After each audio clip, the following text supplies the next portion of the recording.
Проблем в республике вагон и маленькая тележка. Одна из многолетних и до сих пор нерешенных проблем и потребностей – это переправа через реку Лену.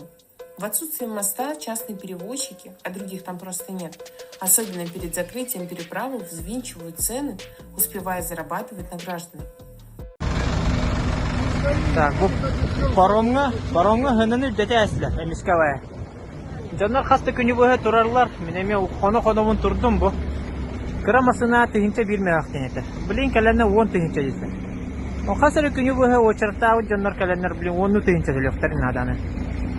Bardak belere hınaları nakadu ödeten heller. Ödeten etektaatlar bu. Kihi beyata onna var.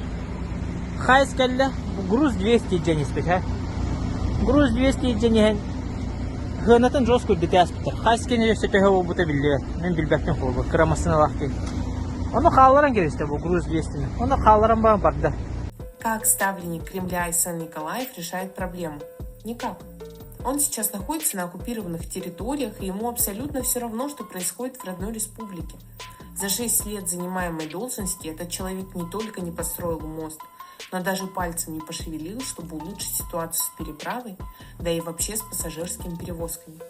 Не были созданы муниципальные автотранспортные предприятия, которые бы занимались перевозкой пассажиров по четко установленным графикам и тарифам.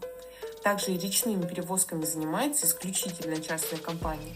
Отсюда и бардак в отрасли, когда водители самостоятельно могут или покидать маршрут в течение дня, или выгонять из салонов автобусов стариков и детей.